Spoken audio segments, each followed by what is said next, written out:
Assalamualaikum warahmatullahi wabarakatuh. Kembali lagi bersama kami channel Obor Malam. Kali ini saya akan membawakan sebuah cerita dengan judul Setan Dunia Maya yang ditulis oleh Hari Wijaya. Untuk link penulis dan link cerita akan kami cantumkan di deskripsi. Silakan kalian follow dan support penulis supaya beliau tambah semangat untuk membuat karya-karyanya kembali. Oke, lanjut ke ceritanya. Senja itu aku menatap langit dengan penuh kerinduan. Kerinduan akan keluarga yang telah aku tinggalkan. Aku terlibat pertengkaran dengan orang tuaku yang membesarkanku sejak kecil, membuatku pergi dan hidup seorang diri di kamar kos yang sederhana ini. Kamar kos yang baru beberapa hari aku tempati ini. Semua kebahagiaan dan hal indah yang aku miliki sejak dulu hilang begitu saja. Bodohnya aku meninggalkan mereka.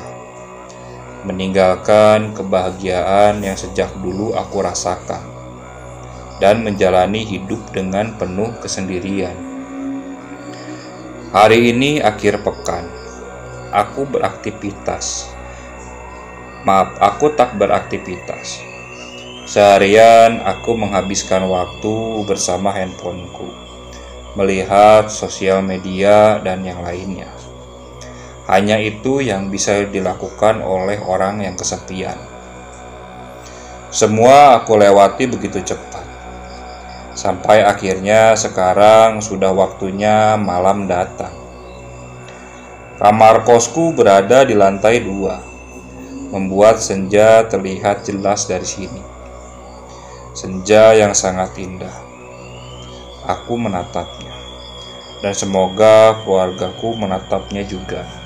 Menatap senja yang sama.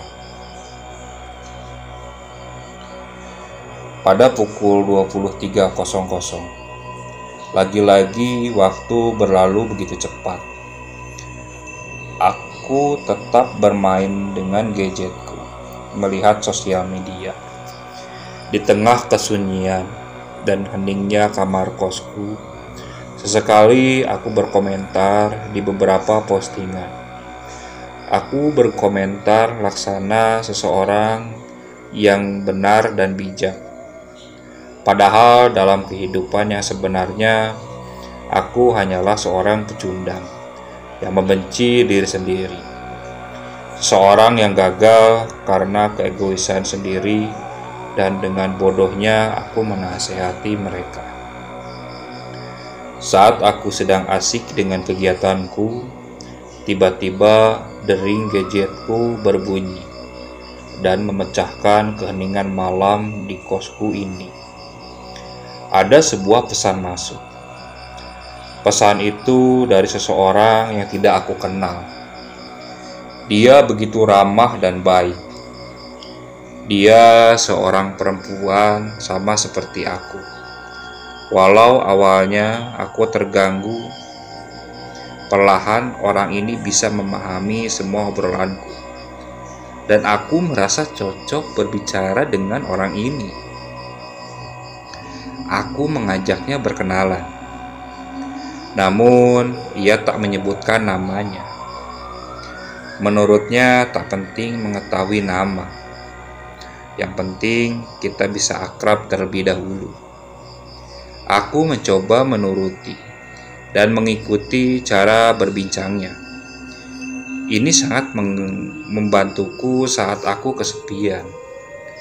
Dan aku sejenak melupakan rasa rindu pada keluargaku. Terkadang kita kehabisan bahan pembicaraan di chat. Terkadang pula ia lama dalam menjawab chatku. Sesekali aku melakukan selfie sembari menunggunya membalas chatku. Saat kita kehilangan pembicaraan, kita selalu menemukan topik pembicaraan baru. Dan ini membuatku merasa nyaman dan tak pernah bosan. Sudah lama aku tak mendapatkan momen-momen dengan seorang teman. Teman yang benar-benar bisa mengerti aku dan mau mendengarkan keluh kesahku. Aku merasa mendapatkan keluarga baru yang membuatku berpikir ia bisa menggantikan keluarga yang aku tinggalkan. Karena di tengah keputusasaanku ini, aku mendapatkan support dari seseorang yang memang aku butuhkan. Tak terasa, aku sudah mengobrol dengannya selama 2 jam. Dan jam menunjukkan pukul 1.00. Aku belum juga tidur, karena masih banyak yang ingin aku ceritakan kepada teman baru di sosial media ini. Namun, pada akhirnya aku sadar bahwa aku punya kegiatan di esok hari. Aku sudah terlambat tidur dan tidak bisa terjaga lebih lama lagi agar tidak mengantuk di esok harinya. Namun, sebelum kami menyudahi obrolan, ia memintaku untuk mengirimkan fotoku karena ingin melihat wajahku. Aku mengirimnya foto selfie yang baru aku ambil beberapa saat. Aku segera berbaring dan mencoba terlelap. Namun, suara gadgetku terus berbunyi dan ia membalas chatku lagi. Aku pun berpikir untuk memintanya mengirimkan foto, karena aku juga penasaran bagaimana wajah orang yang sejak tadi mengobrol denganku. Namun, ia tidak berkata tidak mempunyai foto, karena menurutnya kamera miliknya berkualitas jelek. Tak lama berserang, ia membalas chatnya lagi. Kali ini pesannya sedikit aneh. Boleh aku datang ke rumahmu dan meminjam kamera untuk foto? Ujarnya melalui chat.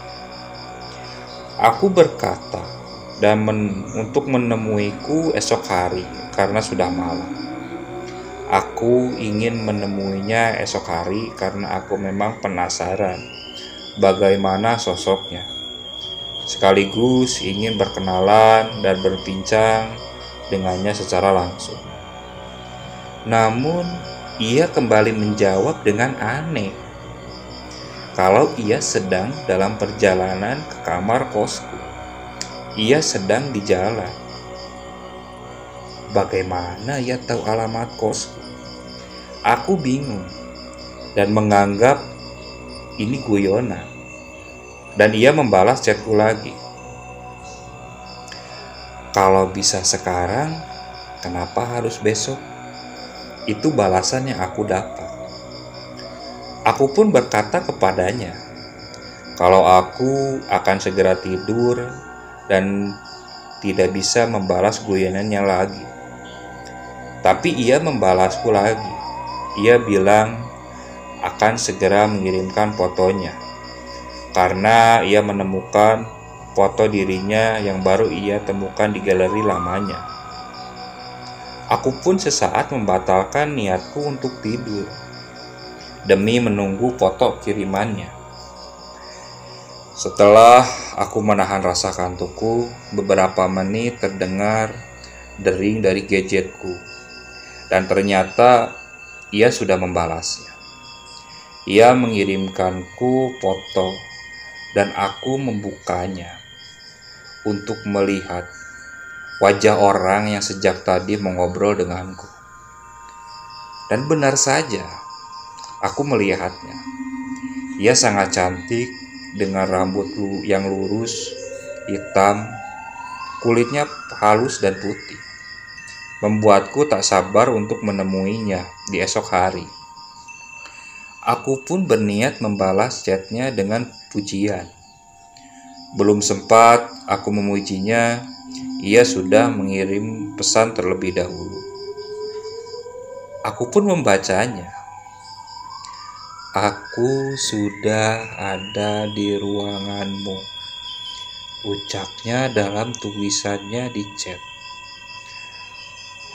Bohong, bercanda terus, aku mau tidur, balasku kepadanya.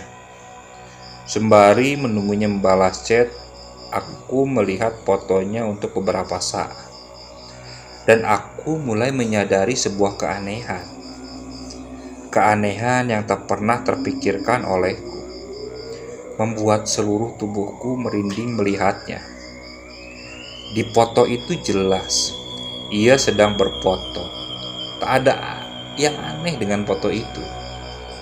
Yang aneh adalah background atau latar ia berfoto. Ia berfoto di tempat yang sama persis seperti kamar kos yang aku tempati saat ini. Aku pun ketakutan karena jelas ini bukanlah sesuatu yang normal dan wajar terjadi. Ini benar-benar tak masuk akal. Aku tidak berani berkomentar. Aku tak berani membalas chatnya lagi. Sampai akhirnya ia mengirimkan aku pesan. Aku sudah sampai. Aku akan mengetuk kalau kau ketiduran, ucapnya dalam chat. Aku pun mendengar suara langkah kaki yang berhenti tepat di depan pintu. Perlahan aku turun dari kasurku, berjalan ke pintu dengan kakiku yang gemetar. Aku berjalan perlahan, tanpa membuat suara. Sangat terasa perasaan takut yang hampir menguasaiku. Saat sampai di depan pintu, aku membungkuk dan mengintip dari lubang kunci pintu. Dan benar, di sana aku melihat seorang gadis menggunakan gaun putih. Namun aku tak melihat wajahnya. Yang aku lihat hanya sebatas bajunya saja, karena pandanganku terbatas dari lubang kunci tersebut. Aku semakin ketakutan. Aku bergegas ke ranjangku, berbaring dan menutupi seluruh tubuhku dengan selimut. Tiba-tiba terdengar suara ketukan yang sangat berisik dan mengganggu. Namun anehnya suara ketukan itu tidak berasal dari pintu, melainkan dari dalam lemari kayu kosong yang tidak terpakai. Aku sangat ketakutan dan menangis. Aku benar-benar takut dan bingung harus berbuat apa. Aku melihat gadgetku dan ia mengirimi aku pesan. Aku di dalam lemari kayu. Tolong buka, ucapnya. Aku semakin ketakutan membaca pesan teks tersebut. Sesekali aku merasa putus asa dan pasrah. Namun di tengah keputusasaanku ini, suara seorang gadis terdengar dari luar. Suara gadis yang sejak tadi berdiri di depan pintuku. Buka pintunya. Aku akan menyelamatkanmu, teriaknya dari luar pintu. Aku telah berpikir buruk tentang seseorang di luar sana. Ternyata gadis tersebut tidak berniat jahat. Namun, setelah gadis itu berteriak, suara ketukan di dalam lemari semakin keras dan mulai terdengar seperti suara orang yang berusaha mendobrak. Buka pintunya, kumohon, atau kau tak akan selamat, teriak gadis itu dari luar sana. Namun gadgetku kembali berdering dan dia mengirimkan pesan lagi. Dia yang berada di lemari kayu misterius di kamarku ini. Jangan buka, kumohon, "Jangan buka pintunya, jangan buka," ucapnya di dalam chat. Aku berniat membuka pintu dan kabur bersama gadis di luar sana. Namun tubuhku bergetar hebat. Keringat dingin mengucur deras. Aku sangat ketakutan. Aku melihat lemari kayu tersebut berjalan dengan sendiri ke arahku. Sementara gadis di luar sana berusaha mendobrak pintu kosku. Aku mundur perlahan karena ketakutan. Namun lemari itu terus saja bergerak dengan sendirinya ke arahku. Aku kehabisan akal saat aku sampai di ujung ruangan. Aku menangis ketakutan dan meminta tolong. Aku pun kehilangan akalku. Lemari itu terus bergerak mendekat. Aku akan melakukan apapun agar bisa lari dari tempat ini. Aku pun membuka jendela dan memberanikan diri melompat dari lantai 2. Tak ada lagi waktu. Lemari itu sudah di depanku. Entah apa yang terjadi kalau aku berpikir terlalu lama.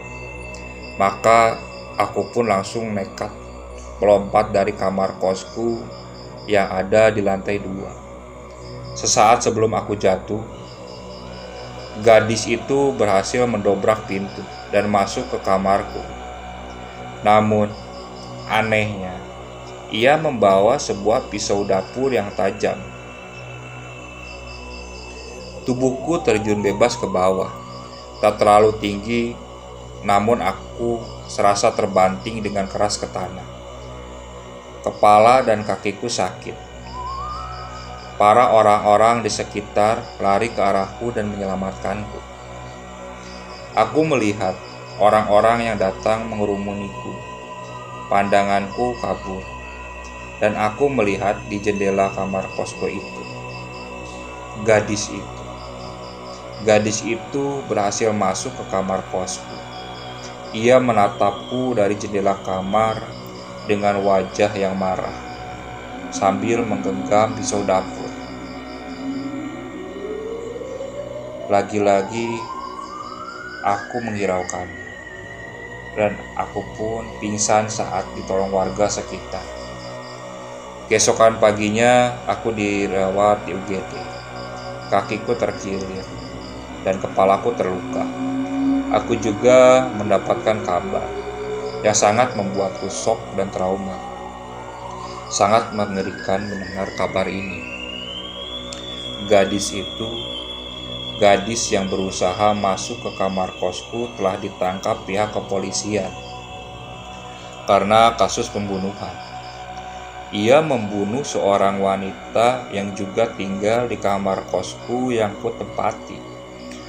Beberapa minggu sebelum aku menempati kamar kos ini, polisi menemukan mayat wanita yang dibunuh gadis itu di dalam lemari kayu di kamar kosku. Namun, sang gadis pembunuh itu baru tertangkap di malam setelah aku melompat dari lantai 2. Di malam itu juga ia berniat membunuhku karena takut rahasianya terbongkar. Karena ternyata kamar kos itu menyimpan bukti pembunuhan yang ia lakukan. Aku sangat shock dan terpukul. Aku pun menghubungi keluargaku untuk meminta maaf. Karena aku mulai sadar tak ada yang bisa menggantikan posisi mereka. Dan di saat-saat seperti inilah hanya merekalah yang aku butuhkan, bukan orang lain. Oke, sekian untuk cerita kali ini. Apabila masih banyak kesalahan dalam pembawaan cerita, kami mohon maaf.